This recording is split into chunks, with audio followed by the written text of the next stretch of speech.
Hai,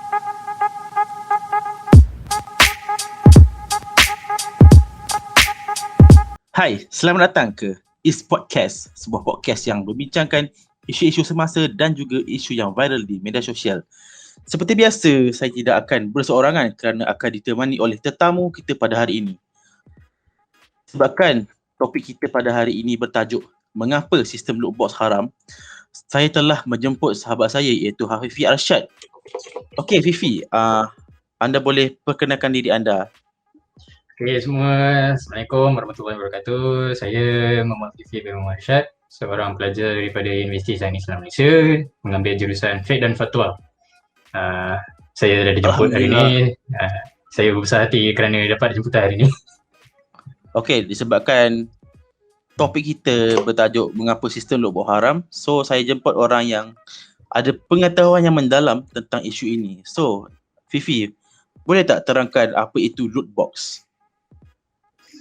Lootbox adalah satu feature, kalau nak fahamkan lah. Lootbox ni adalah satu terma yang digunakan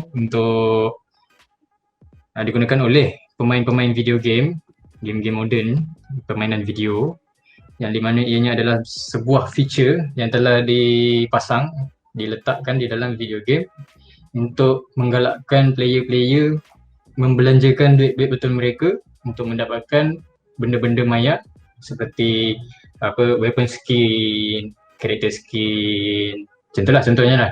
Dia macam kosmetik lah, item kosmetik.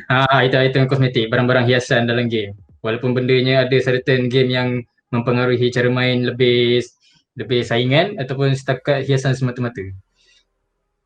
Oh, faham. Okay, so apa yang Fifi terangkan tadi bermaksud lootbox ni lebih kurang macam judi lah kan, tapi secara maya. Betul. Sebab lootbox ni, kalau bila kita tengokkan dengan mata kasar begitu saja, ianya mungkin akan difahami sebagai satu sistem judi yang disorokkan supaya ianya tidak dianggap sebagai judi. Kerana benda ni memanglah tak nampak, sebabnya dalam game dia bukannya benda seperti mana kita faham judi ni, main kad, main roulette, main slot, mesin slot kan, yang main online macam-macam, main mesin, lumba kuda apa semua, cuci gitu. Tapi benda ni diterapkan dekat dalam video-video game yang anak-anak muda sekarang main dalam telefon mereka, seperti mana dalam game PUBG Mobile Legends, FIFA, PES, begitulah. Lepas tu benda-benda ni mostly dibuat oleh syarikat-syarikat pembuatan game di barat, di mana mereka mengajak anak-anak muda membelanjakan duit mereka tanpa sedar bahawa ianya adalah satu perbuatan judi. Tapi kalau dah lama pun ada sistem judi, dia mesti ada sistem kebarangkalian kan? Betul tu, sebab dalam game judi memanglah kebarangkaliannya mengambil nasib lah kan. Mana yang pandai main kira-kira ni tahulah. Tapi bila dalam sistem ni dia ada percentage mereka. Kebanyakan percentage mereka nak dapatkan barang yang mereka nak. Contohnya dalam game Mobile Legends, contohlah, dalam game tu dia ada perlukan satu kosmetik yang eksklusif pada beberapa hari sahaja. Jadi ianya nak dapatkan skin epic. Skin epic tu kan, yang memang rare lah. Dia kena spin. Dia kena spin, tapi nak spin tu dia kena convert daripada duit betul kita ni, supaya tukar pada currency game tu dengan nilai yang berbeza, baru kita boleh buat spin. Itu pun tak jamin dapat benda lah. Tapi Mobile Legends ni lain sikit sistem dia, sebab dia ada cap. Macam kau top up dalam RM300 untuk dapatkan beberapa diamond, kau spin lah sampai kau dapat skin epic. Itu maksudnya ada cap. Dia ada guaranteed system lah. Kau kena sampai cap lah. Sampai dia punya cap max baru kau dapat. So dia lain lah macam PUBG atau FIFA ataupun game PES Mobile. Dia tak ada cap. Maksudnya kita kena spin sampai dapat apa yang kita nak. So macam tu, itu sistem tu memang sistem saya cakap boleh anggap macam scam lah. Sebab kau kena spend banyak gila duit. Ada orang spend dalam lebih daripada RM1,000 baru dapat satu item yang dia nak. Itu pembelanjaan berleluasa kalau tak dikuat-kuasakan, terutamanya dengan orang-orang budak-budak, orang-orang muda, bayi-bayi kita. Apa yang teruknya game macam PUBG ni dengan ML, ramai budak-budak main. So unsur loot box ni, kau rasa adakah yang akan mengajak kanak-kanak untuk berjudi walaupun dia orang tak tahu dia orang tengah berjudi?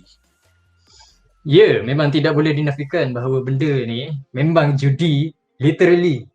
Tetapi orang barat dia pandai nak pusing-pusing bahawa ini adalah surprise mechanic. Tahu, surprise.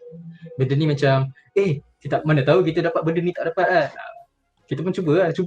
Dia macam membisik-bisik lah, mengajar-ajar orang-orang itu. Lepas tu sedangkan apa kita sebagai umat Islam, kita dah diberikan dalil dalam Al-Quran. Firman Allah Ta'ala, Bismillahirrahmanirrahim. Yas'alunaka 'anil khamri wal maisir, qul fihima ismun kabiru wa manafi'un linnas wa ismuha akbar min naf'ihima. Wa yas'alunaka maza yunfiquna qulil 'af, kadzalika yubayyinullahu lakumul ayati la'allakum tatafakkarun. Okey, dalam ayat daripada surah Al-Baqarah ayat 219 yang bermaksud, mereka bertanya kepada wahai Muhammad mengenai arak dan judi. Katakanlah, kedua-duanya ada dosa besar dan ada pula beberapa manfaat bagi manusia, tetapi dosa keduanya lebih besar daripada manfaatnya. Macam itulah. Memang manfaatnya kita nampak, kita dapat skin epic kan, contoh kat Mobile Legends. Kita dapat manfaat, rasa puas hati kan, self-satisfaction, kepuasan diri. Tapi ruginya, dosanya kat situ, sebab dosa besarnya kita merugikan harta dekat benda yang tidak memberi manfaat langsung. Manfaatnya setakat kita dapat kepuasan sementara saja. Itu Ya, sebab kita boleh spend duit tu untuk benda yang lagi berfaedah. Kan. Tapi ada satu game ni macam counterpart Mobile Legend. Ni League of Legends Wild Rift. LOL lah, orang panggil LOL. Dia tak ada sistem spin ni, dia tak ada tau. Kalau kau nak dapatkan skin epic, kau beli, kau tak payah nak spin.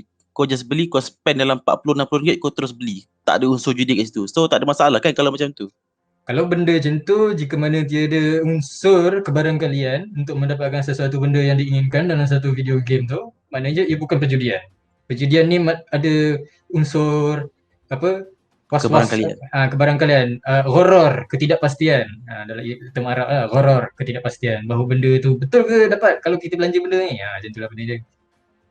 Tapi kan ada satu lagi game lah, dia tak panggil loot box, dia panggil gacha. So apa perbezaan loot box dengan gacha? Dia nak tengok term gacha ni, G-A-C-H-A, gacha. Gacha ni adalah term yang digunakan oleh negara-negara timur seperti Jepun, Korea dan China, dan juga Asia Tenggara seperti dia. Gacha ni daripada perkataan Inggeris, gacha, G-O-T, C-H-A, gacha dapat, macam tu. Faham. So bila benda ni digunakan oleh negara-negara timur, dia sinonim dengan yang digunakan oleh barat, loot box. Cuma benda ni dia kebarangkaliannya ada guaranteed system. Lebih kurang je lah, tak ada beza pun. Cuma pembelanjaannya lebih bila dibandingkan dengan game-game barat, bila lagi banyak kau tarik, kau dapat benda-benda sampah. Kalau bandingkan dengan benda-benda daripada game-game timur, mana-mana kau tarik, benda-benda yang sampah tu boleh digunakan untuk barang-barang yang lain. Adalah benda dia, function dia, tapi terpulang pada game itu. Tak ada beza pun, tapi tipis lah perbezaan. Based on gacha ni kita boleh budget lah nak spend berapa. Tapi kalau sistem loot box ni dia macam sistem yang zalim yang kejam, yang scam orang. Dia lebih teruk lah kalau ikut bandingkan antara timur dengan barat punya sistem perjudian diorang dalam game ni. Tapi bila ada compare kan berdua-dua sistem ni, lebih kurang. Literally lebih kurang. Tapi ada orang bagi pendapat bahawa loot box dengan ni memang dikiaskan sebagai judi. Tapi memang bila dibandingkan antara game barat, lagi banyak kau belanja, lagi kuat cara kau main. Tapi bila main gacha ni, bila kau main game gacha ni, bila kau belanja tak mempengaruhi mana sangat pun. Setakat cara mainnya berbeza, cuma dia balance. Ada certain game tu dia bagi sama-sama rasa seronok, bukannya rasa berat sebelah. gitu. Sebab game gacha ni pun depend kat kau lah kan. Kau nak bayar ke, kau kau nak spend ke. Macam kau nak jadi player F2P, free to play. Kau tak nak keluar 1 sen pun untuk main game, tak ada masalah. Kau still tak ketinggalan. Cuma game-game barat ni dia pakai konsep pay to win. Lagi banyak kau belanja, lagi senang aku main. Itulah. Gitu. Jadi orang lain yang tak belanja langsung dekat game-game yang main loot box ni berat apa jadi ketinggalan. Dia kena catch up, nak catch up kena bayar duit.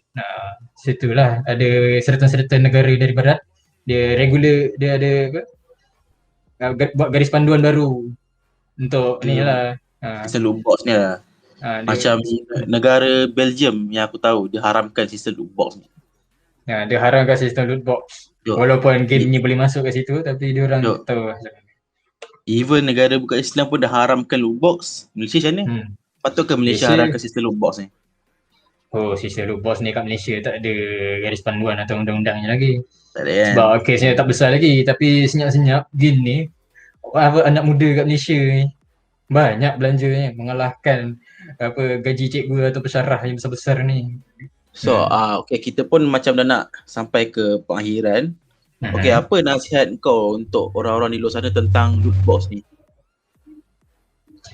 Okay, nasihat kat luar sana. Okay, loot box ni, kalau game tu berbayar, nak main boleh. Tapi berpada-pada, jangan belanja terlalu banyak.